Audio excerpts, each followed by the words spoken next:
So many people show the good of real estate, but nobody talks about the bad shit. And one of the bad things is that people steal from your projects, homes flood, like shit's gonna happen.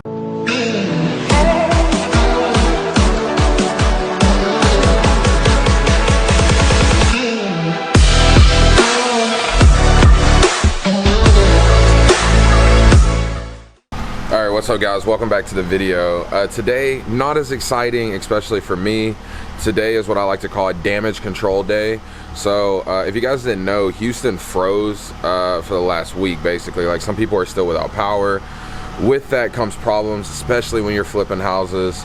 As you guys can see, we still have ice and snow on the car. So I'm basically running around town checking on all the properties, and we already for sure have a problem at one of them, which you'll see shortly. So let's go.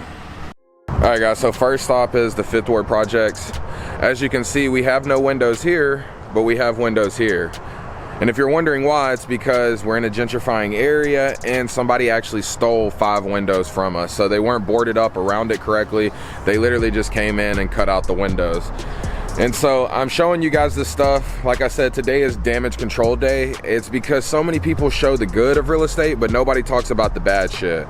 And one of the bad things is that people steal from your projects, homes flood, like shit's gonna happen. So like I said, you're gonna see in this video a lot of things that go wrong and some that go right. So yeah, we had our windows stole. And for my money, it's a perfect area for a number of reasons. One, it's growing. It's one of the only areas in the Northeast that the population is growing like gangbusters. And two, it is a gigantic, and then the Lehigh Valley is essentially one legal trucker's day drive to half of the nation's population. So that's key because it means it's a great area for logistics. There are shops, there's outdoor shopping and dining, and all of my properties are basically within a 3 to 4 block radius of this hip hop happening downtown.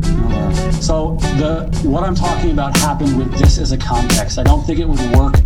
Alright guys, so we've made it to the property, and this one is going to be the one that breaks my heart. So this is El Chaco, aka El Chapo is what we've been calling it.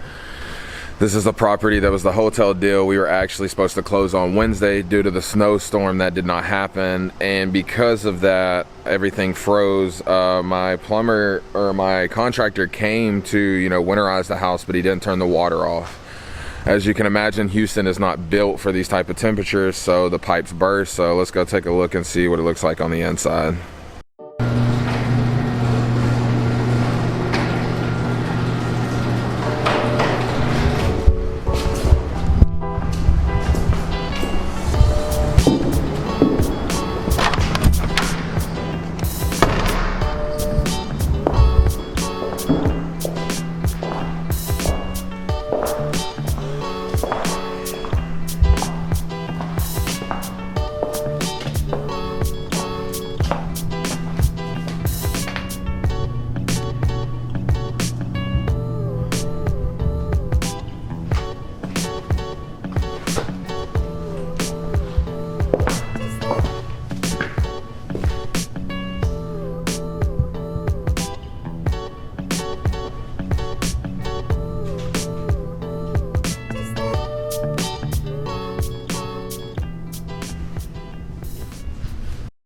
Alright guys, so the contractor is going to give me a final number. Right off the top, labor is looking about $4,000. That's not even including materials. So really, we're going to be all in around probably like $5,500, $6,000. It's part of it. It sucks, but I just want to get it fixed.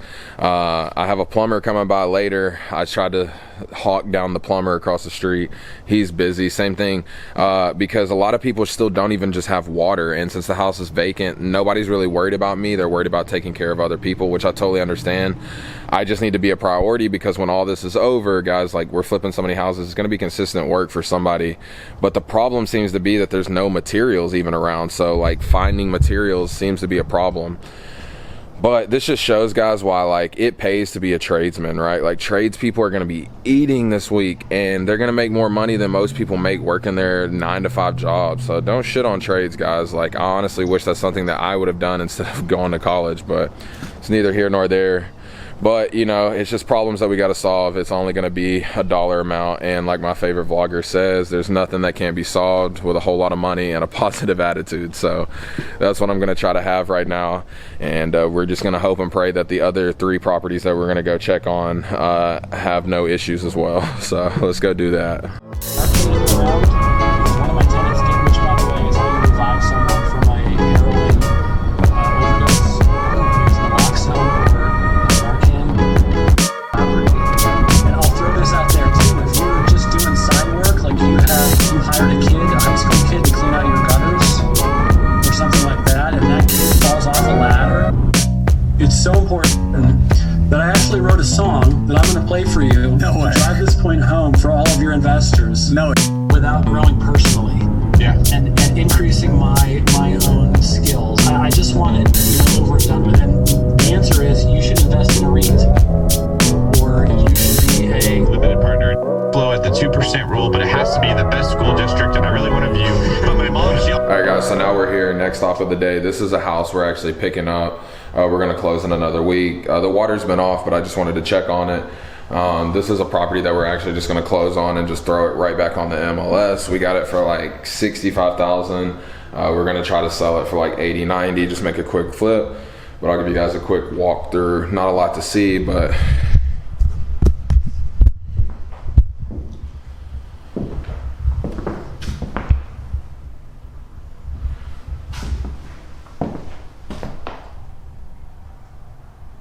pretty standard. Tenant just left a couple weeks ago.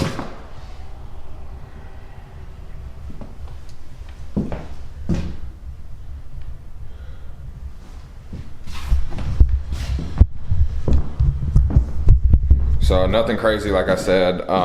We're just gonna throw it on the MLS, probably Facebook Marketplace. Probably find like a Hispanic family who's willing to put the work in, or an investor, or somebody who's looking to do the work and live here.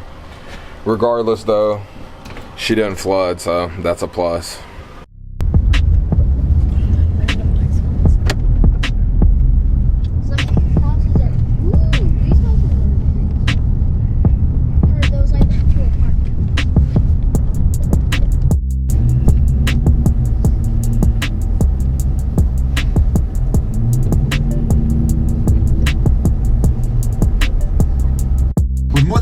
Stores in the US, Canada, and Mexico, you can access more than 1 million products. All right, guys, so that's the last stop of today's property tour. Luckily, we're here at the dog poop house.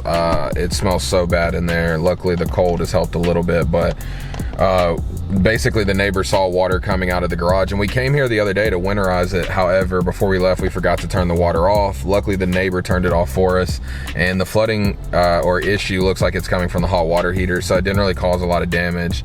And honestly, the condition that the home is in, I don't think it can make it any worse.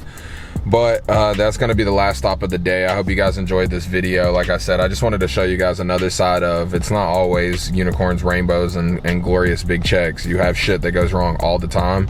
So I wanted you guys to see what that's like. So if you guys could like, subscribe, smash the thumbs up button, and stick around for these adventures, because it's always going to be something. Peace.